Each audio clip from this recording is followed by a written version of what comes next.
আসসালামু আলাইকুম রাহমাতুল্লাহ। গভীর রাত যখন পুরো পৃথিবী ঘুমে আসন্ন, তখন আপনি আপনার রবের সামনে দাঁড়িয়ে চোখের পানি ফেলছেন। এটি তাহাজ্জুদ। বলা হয় তাহাজ্জুদের দোয়া লক্ষ্যভেদ হয় না, কিন্তু অনেকেরই মনে একটি প্রশ্ন জাগে, আমি তো নিয়মিত তাহাজ্জুদ পড়ছি, কাঁদছি, তবুও কেন আমার বিশেষ দোয়াটি কবুল হচ্ছে না? আজকের ভিডিওতে আমরা কোরআন এবং সুন্নাহর আলোকে 5টি প্রধান কারণ এবং এর সমাধান নিয়ে আলোচনা করব, যা জানলে আপনার দোয়ার প্রতি দৃষ্টিভঙ্গি বদলে যাবে ইনশাআল্লাহ। নাম্বার 1, হারাম উপার্জন খাবার। দোয়া কবুল না হওয়ার প্রথম এবং অন্যতম প্রধান কারণ হলো হারাম রিজিক। রাসূলুল্লাহ সাল্লাল্লাহু আলাইহি ওয়াসাল্লাম এক ব্যক্তির কথা উল্লেখ করেছেন, যে দীর্ঘ সফর করে ক্লান্ত, যার চুল উল্কো ফুলকো, সে আকাশের দিকে হাত তুলে বলছে, হে আমার রব, হে আমার রব, অথচ তার খাদ্য হারাম, তার পানীয় হারাম, তার পোশাক হারাম। এমতো অবস্থায় তার দোয়া কিভাবে কবুল হতে পারে? আপনার উপার্জন যদি সুদমুক্ত না হয় বা আপনার খাবার যদি হালাল না হয়, তবে তাহাজ্জুদে হাজার কান্নাকাটি করলেও তা কবুল হওয়ার পথে পরবাধা হয়ে দাঁড়ায়। তাই সবার আগে নিজের আয়ের উৎস পরীক্ষা করুন। নাম্বার 2, তাড়াহুড়া করা। আমরা অনেকেই দোয়া করে খুব দ্রুত ফল পেতে চাই।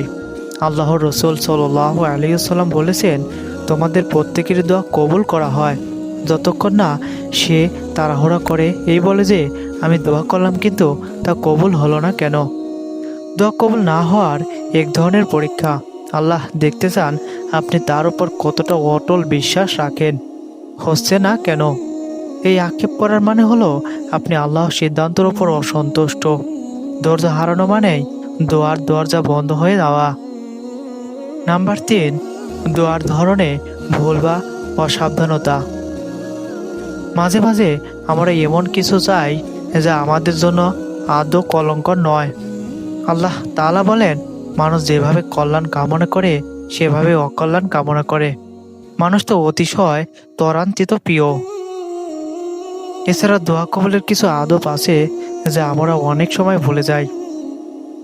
দোয়া শুরুতে আল্লাহর প্রশংসা দরুদ শরীফ না পড়া, আল্লাহর প্রতি পূর্ণ আস্থা না রেখে হলেও হতে পারে এমন দোটানা নিয়ে দোয়া করা, গুনাহ বা আত্মীয়তার বন্ধন ছিন্ন করার জন্য দোয়া করা। নাম্বার 4, আল্লাহ কি সত্যি ফিরিয়ে দিচ্ছেন। দোয়ার 3টি অবস্থা। একটি অত্যন্ত গুরুত্বপূর্ণ বিষয় আমাদের বুঝতে হবে। হাদিস অনুযায়ী আল্লাহ যখন কোনো মুমিনের দোয়া শোনেন, তখন সেটি 3টি উপায়ে ফল দেন।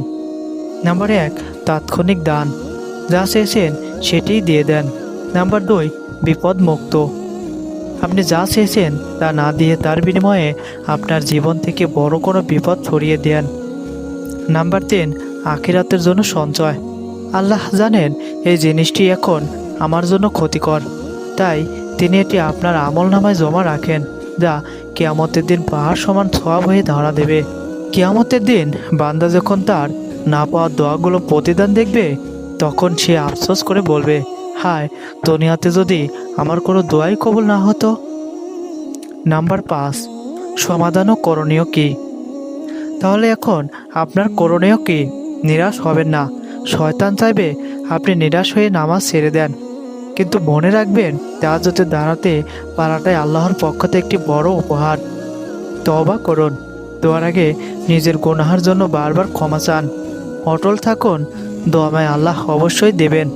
হয়তো এখন নয়, নয়তো এর চেয়ে উত্তম কিছু। তাহাজ্জুদ হলো প্রেমালাপ, এটি রবের সাথে বান্দার একান্ত মুহূর্ত। ফল কি পাবেন তা আল্লাহর উপর ছেড়ে দিন। আপনি শুধু চেয়ে যান, কারণ তিনি যখন দেরি করেন তখন তিনি আসলে বড় কিছু দেওয়ার প্রস্তুতি নিচ্ছেন। আল্লাহ আমাদের সবাইকে ধৈর্য ধারণ করার এবং কবুলযোগ্য দোয়া করার তৌফিক দান করুন, আমিন। ভিডিওটি ভালো লাগলে শেয়ার করুন এবং এ বিষয়ে আপনার কোনো অভিজ্ঞতা থাকলে কমেন্টে জানান। আসসালামু আলাইকুম।